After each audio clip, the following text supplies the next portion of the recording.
Amen.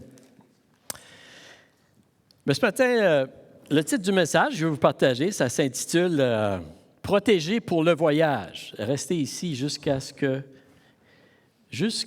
Reste ici jusqu'à ce que je te parle. C'est bon de te voir, Dominique, aussi. La semaine dernière, pour ceux qui étaient ici, je vous ai partagé un message au sujet de la protection de Dieu pour notre voyage. En fait, c'est pour notre vie, notre marche avec Jésus sur la terre. Et on a regardé, vous savez, à la façon que Dieu a protégé Joseph, Marie et le petit enfant, Jésus, de la façon qu'il les a protégés du roi Hérode. Hein? Et nous avons vu que même devant le grand roi Hérode, qui détenait de grands pouvoirs pour tuer le petit enfant, Hérode n'a pas réussi. Hein? Parce que Hérode n'était pas plus grand que Dieu. Et Dieu est capable de protéger ses enfants. Dieu était capable de protéger Joseph, Marie et Jésus. Amen. Et comme nous avons dit aussi, vous étiez là, on a dit, et la Bible dit, si Dieu est pour nous, qui peut être contre nous?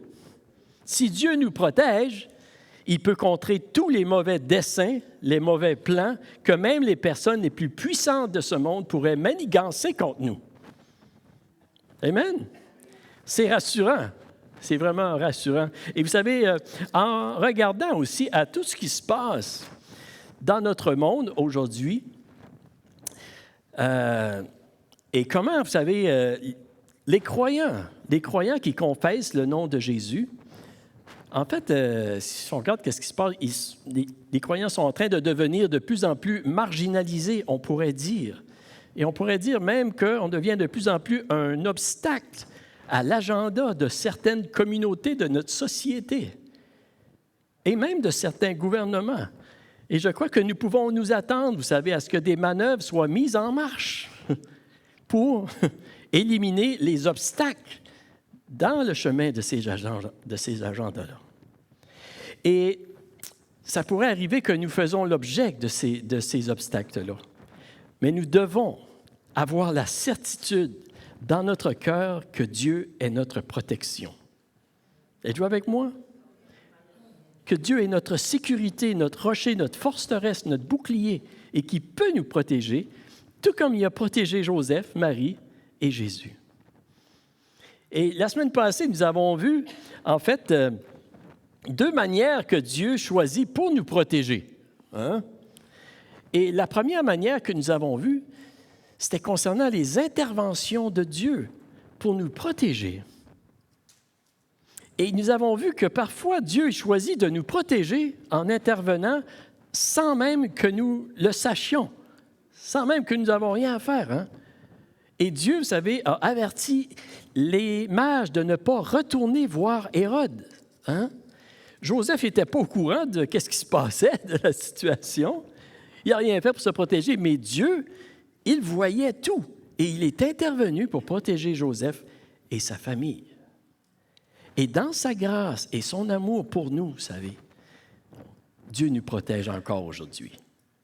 Nous pouvons dire que Dieu nous protège et qu'il nous a protégés des centaines de fois sans que nous sachions si nous sommes encore ici.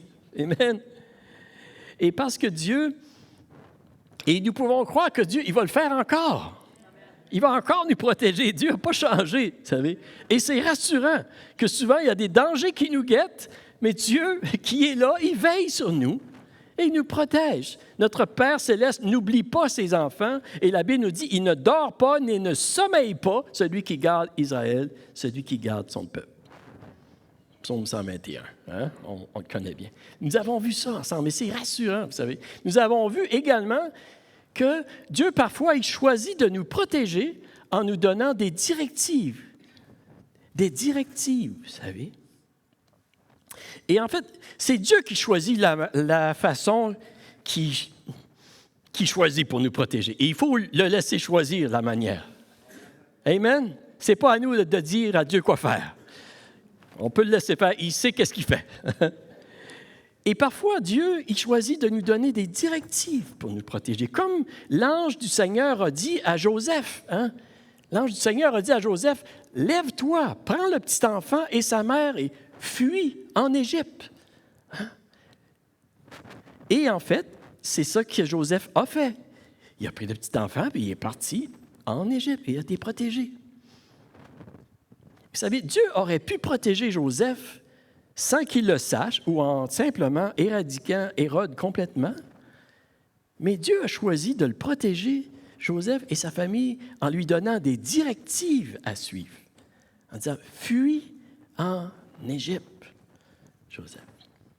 Et vous savez, c'est encore souvent le cas. Dieu choisit de nous protéger encore aujourd'hui en nous faisant connaître des dangers qui nous guettent et en nous disant comment se protéger. Et il nous donne des directives. Sommes-nous attentifs et obéissants à ces directives? OK. Parfois, Dieu, il nous dit de fuir certaines choses, n'est-ce pas? Comme qu'il a dit à Joseph, fuis en Égypte.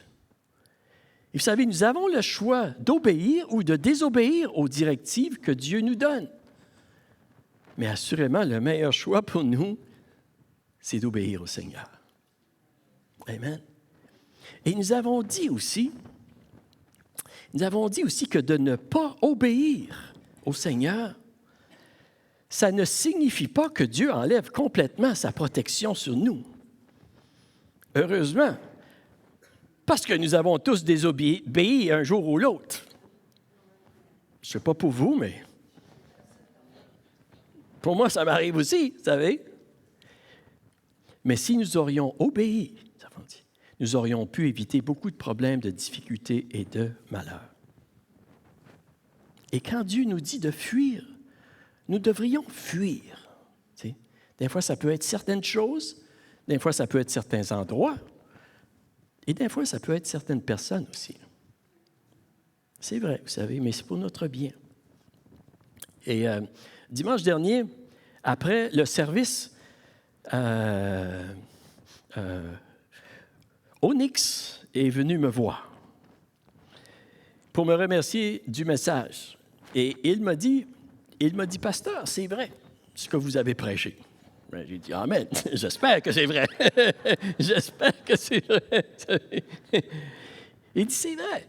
Il dit, quand le Seigneur nous dit de fuir certaines choses, la meilleure chose à faire, c'est vraiment de l'écouter et de fuir. Et savez-vous, ça m'a fait rappeler, quand il m'a dit ça, j'ai dit, Onyx, c'est vraiment un bon point que tu partages. Tu sais, c'est vraiment bien.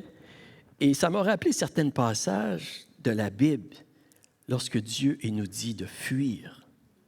Vous savez, et comme le passage dans 1 Corinthiens 6, 18, qui dit, l'apôtre Paul, il dit aux Corinthiens, « Fuyez l'immoralité sexuelle.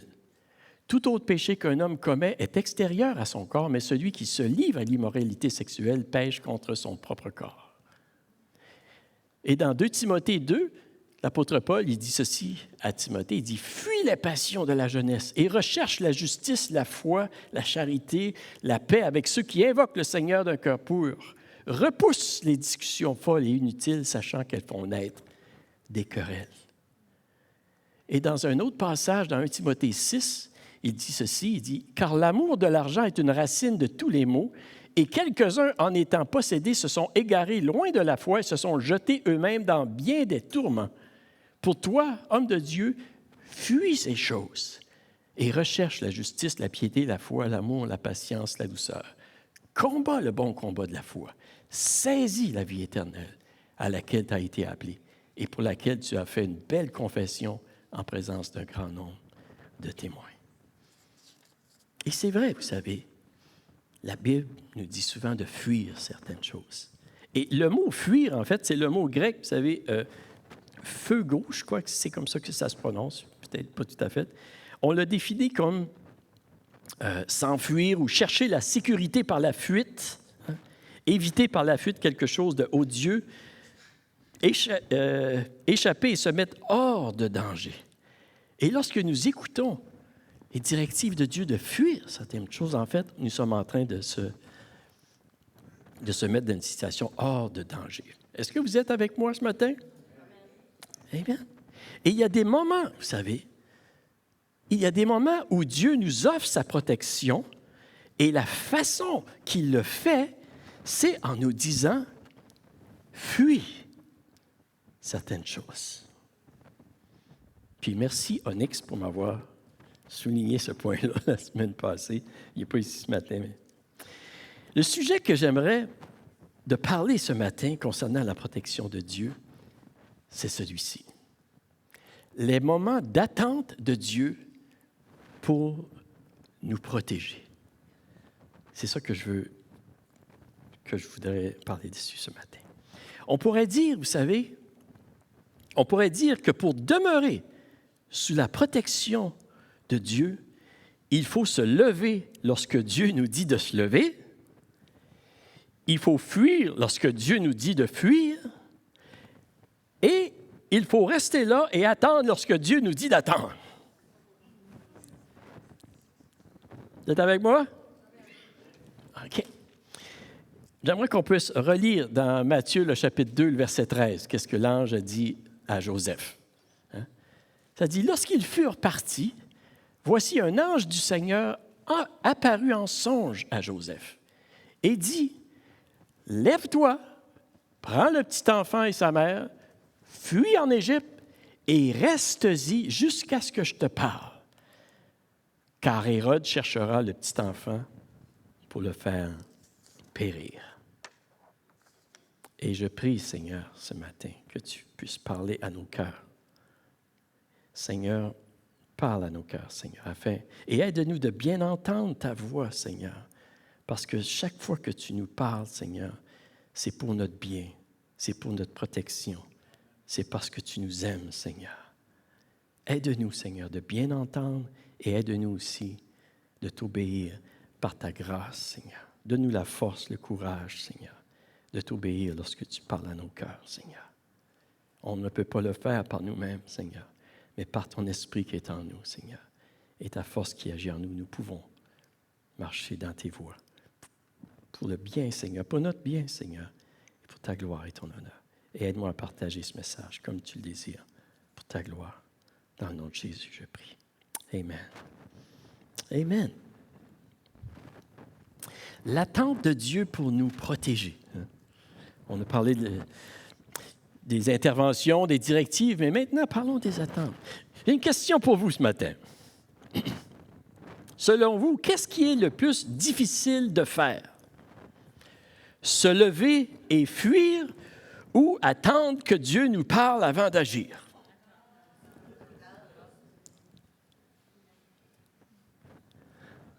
OK. Certains disent, je dirais la majorité disent attendre ici. OK. Moi, je dirais que la réponse dépend beaucoup de notre personnalité. Il y a des gens qui agissent très vite et d'autres qui ne bougent pas vite. Moi, je veux dire, j'ai 3 petits-fils, là, mais j'en ai un, là. Dylan, là, lui, il bouge vite.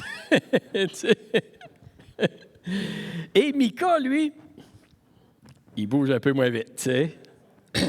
Les deux ensemble, là,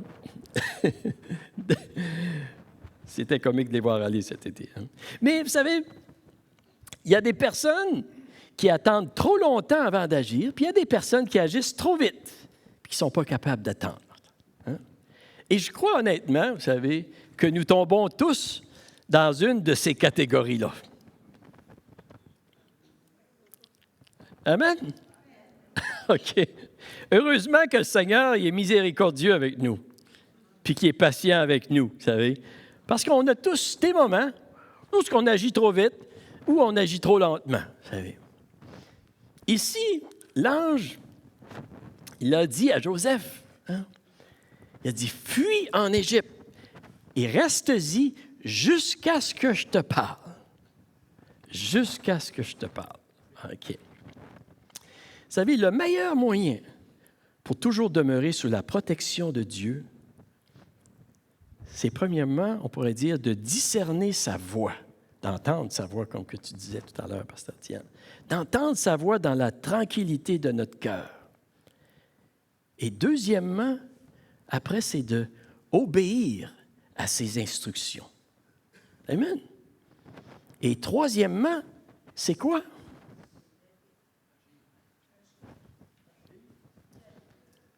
C'est quoi?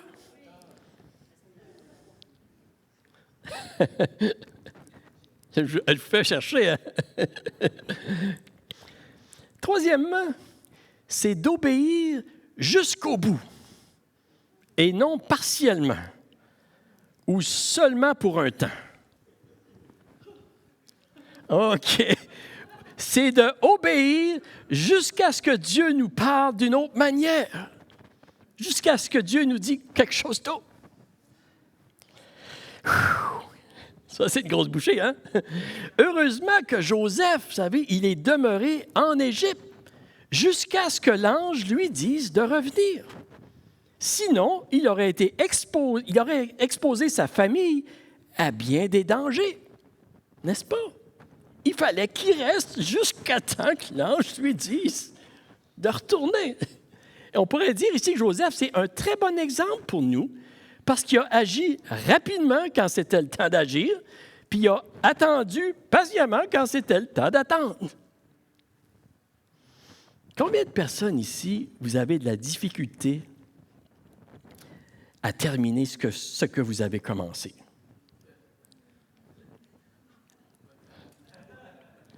Ah, OK. Il y a des gens honnêtes ici.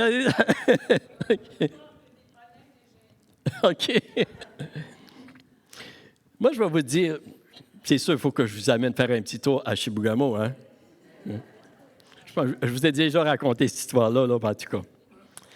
Je me souviens à Chibougamau, dans notre, je pense que c'était notre 3e appartement, puis Valérie était enceinte de Laura. On a déménagé dans un appartement et il fallait peinturer l'appartement. Et j'ai commencé à peinturer la salle de bain.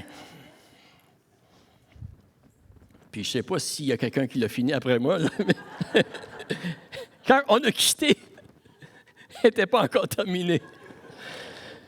Moi, j'ai de la misère à terminer mes projets de bricolage. Là. Je ne m'appelle pas Raymond Pitt, moi. Ça, c'est sûr. Mais vous savez, c'est toujours plus facile de commencer une tâche que de la terminer. C'est pas vrai? C'est plus facile de commencer un projet, une session d'études, ceux qui étudient, hein, que de terminer et de compléter la session. C'est pas toujours facile d'obéir à des directives jusqu'à la fin. C'est ça que j'essaie de dire. Et c'est plus facile de commencer à obéir à Dieu que d'obéir jusqu'à la fin de notre vie. C'est plus facile d'accepter Jésus dans notre vie que de suivre Jésus jusqu'à la fin de notre vie. Et je crois qu'on connaît tous des gens qui ont commencé puis qui n'ont pas terminé. Ma prière, vous savez, le Seigneur les ramène dans le chemin pour qu'ils connaissent la bénédiction, puis la grâce, puis la richesse de Dieu.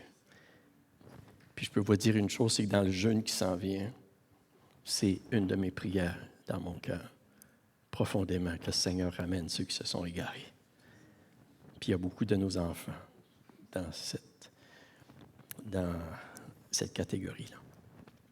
Vous savez, oui, c'est vrai, c'est pas facile de terminer. Pourtant, les plus grandes récompenses, les bénéfices sont à la fin. Hein? Vous savez, la persistance et l'attente patiente, ce n'est pas une qualité trop naturelle dans notre nature humaine. On aime que les choses se fassent rapidement. N'est-ce pas? Même quand on est jeune. Il faut que je vous raconte ceci. Notre fille Ruth, elle a un petit garçon de 2 ans, Samuel. Hein, il est mignon, c'est sûr, nos petits-fils, hein, nos petits-enfants. Daniel, hein, c'est les plus beaux, c'est les plus fins, c'est les plus mignons. Hein. C'est correct. On est un peu... on a un parti pris, là, mais c'est correct. Mais Ruth, elle prend souvent des photos avec son petit garçon Sam, tu sais. Puis elle dit à Sam, tu sais, quand elle prend une photo, dis cheese, say cheese. Tu sais, hein, cheese. Et quelques semaines passées, Ruth a pris une photo de Sam comme ça, puis elle lui disait, say cheese. Puis Sam, il y a 2 ans, là, il dit, no more cheese! No more cheese!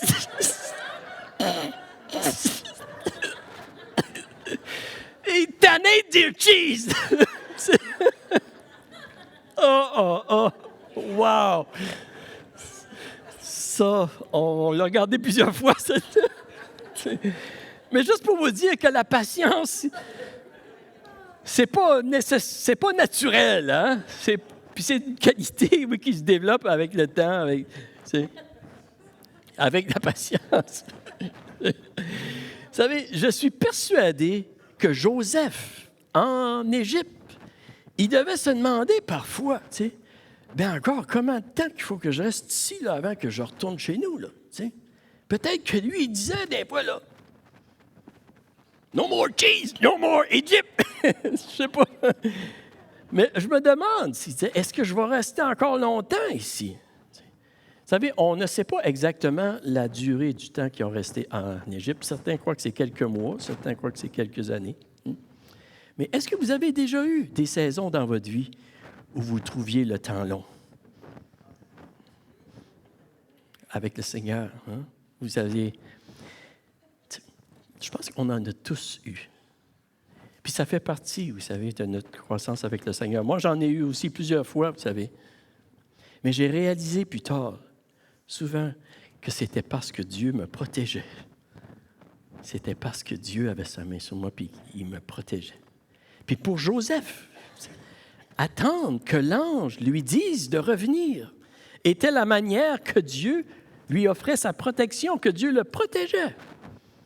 Il a dit, reste-y jusqu'à ce que je te parle. En d'autres mots, Joseph, ne reviens pas en Israël avant que je te le dise. Je connais le bon moment. Quand tu pourras retourner pour ta protection, fais-moi confiance. Et c'est ça que le Seigneur nous dit aussi. Vous savez, pour demeurer sous la protection de Dieu, parfois, nous devons se lever rapidement puis fuir rapidement, comme Joseph. Pour demeurer sous la protection de Dieu, parfois, il faut attendre que Dieu nous parle. Et parfois, ça peut prendre du temps. Amen. Nous avons besoin de discernement pour entendre la voix de Dieu. Et si nous sommes attentifs à la voix de Dieu et que nous sommes disposés à faire le bien et à faire la volonté de Dieu, comme Joseph, en fait, Dieu nous montrera sa volonté. Si nous avons des oreilles ouvertes et un cœur ouvert, Dieu pourra nous parler et nous protéger, nous guider. Puis Dieu ne sera pas trop tard. Dieu ne tarde pas dans l'accomplissement de ses promesses. Vous savez, lorsque Hérode était mort, que le danger était enlevé, l'ange dit à Joseph dans le verset 20, « Lève-toi, prends le petit enfant et sa mère et va dans le pays d'Israël. » Le danger est parti. Puis j'imagine que Joseph, c'est « Amen. » Il était prêt d'y aller. Un point que je veux souligner, ne pas quitter trop rapidement les lieux où nous sommes, comme lorsque Joseph était en Égypte, c'est notre protection. Et lorsque je préparais ce message, vous savez, puis je suis arrivé ici, il y a eu une phrase, vous savez, qui m'a comme frappé un peu, puis c'est comme je dis, ne pas quitter trop rapidement les lieux où nous sommes, comme lorsque Joseph était en Égypte, c'est notre protection. Je dirais aussi, ne pas quitter notre mariage trop rapidement peut être aussi la protection de Dieu. Amen? Ça peut vraiment être une protection de Dieu. Et je pensais, vous savez, là, on voit beaucoup l'exemple de rêve hein, avec Joseph, Marie, comment est-ce que Dieu est intervenu, puis il a donné des rêves pour protéger c'est Joseph puis Marie. Puis ça m'a fait penser, un jour, j'ai fait un rêve aussi, vous savez. J'ai fait un rêve, puis dans ce rêve-là, j'étais dans un bâtiment, un gros bâtiment assez gros, avec plusieurs personnes. Et j'ai vu, dans mon rêve, vous savez, j'ai vu comme un grand oiseau noir qui voulait entrer dans le bâtiment. Et ma première réaction, vous savez, pour protéger les gens qui étaient dans le bâtiment, je voulais sortir. Je voulais sortir puis combattre cet oiseau-là, ce gros oiseau-là, vous savez. Puis quand je me préparais à sortir, dans mon rêve, c'est ça, c'est comme le Seigneur m'a dit, « Luc, arrête. » Et là, le Seigneur m'a dit, « Aussi longtemps que tu restes dans le bâtiment, tu seras sous ma protection. Et tu protégeras ceux qui sont dans le bâtiment. » Je peux vous dire, je n'avais pas vraiment d'idée qu'est-ce que c'était, ce rêve-là, qu'est-ce que ça voulait dire. Mais par la suite, au fil des années, puis tout ça, j'ai réalisé, Dieu m'a protégé à travers ce rêve-là. Et Dieu, aujourd'hui, encore, vous savez, il peut utiliser des rêves pour nous protéger, pour nous parler. Amen. Dieu a promis de nous protéger et nous n'avons rien à craindre. C'est ça que je veux qu'on saisisse. Nous n'avons qu'à rechercher à l'écouter de tout notre cœur et de lui obéir. De se lever quand il nous dit de se lever, de fuir quand il nous dit de fuir et d'attendre jusqu'à temps qu'il nous dit quelque chose d'autre. Et je crois que, vous savez, je crois que ce message, c'est un message qui est important pour chacun de nous, puis je crois que c'est un message qui est très important aussi pour l'année qui s'en vient, l'année 2023. Donc, nous pouvons être assurés de la protection de Dieu par, premièrement, les interventions de Dieu. Sans qu'on le sache, Dieu veille sur nous. C'est-tu pas rassurant? Merci, Seigneur. Nous pouvons être assurés de la protection de Dieu par les directives qu'il nous donne et par les moments d'attente que Dieu nous demande d'attendre. Et j'aimerais juste de terminer avec une petite histoire, si vous voulez, là, de Ira Sankey. Et vous savez, le Seigneur ne nous demande pas toujours de comprendre tout ce qu'il nous demande de faire pour saisir sa protection. Il nous demande d'être obéissant. Hein? Et ici, Ira Sankey, je disais ceci cette semaine, c'est un chanteur qui chantait avec D.L. Moody. Et puis, mais il était dans l'armée. Et dans l'armée, à un certain moment donné, il était sur un poste de garde, vous savez. Et puis, il avait à cœur de chanter. Il a chanté une chanson. Il y avait un poste. Et lorsqu'il était là sur le poste de garde, en chantant cette chanson-là, il y avait un autre soldat de l'autre armée qui était là, puis il était prêt à tirer dessus. Tu sais, il y avait une cible, c'était facile. Mais étant donné qu'il chantait, je vais attendre qu'il ait fini sa chanson. Il écoutait sa chanson. Puis c'était une chanson du Seigneur. C'était vraiment une belle chanson, comment est-ce que Dieu le protégeait, comment Dieu était grand. À la fin de la chanson, il n'était plus capable. Il dit, non, je ne peux pas tirer ce gars-là, ça n'a pas de bon sens. Tu sais.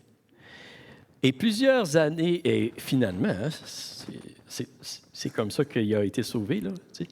Plusieurs années plus tard, tu sais, il était en fait, c'était une veille de Noël. Les deux soldats, ils se sont rencontrés ensemble, finalement. Puis il a dit, c'est-tu toi qui chantais là, à cette place-là? Là? Il dit, oui. Il a raconté l'histoire. Je t'avais dans ma mire, tu sais. Puis tu as commencé à chanter, je lui dis, je vais attendre qu'il ait fini sa chanson. Puis je dis, une fois que tu as fini de chanter, je ne pouvais plus te dire. Tu sais? Juste pour vous dire que des fois, le Seigneur va nous demander de faire des choses. On ne sait pas pourquoi, vous savez. Puis des fois, c'est Dieu, il nous protège de cette façon-là. Soyons obéissants, Seigneur. Écoutons sa voix.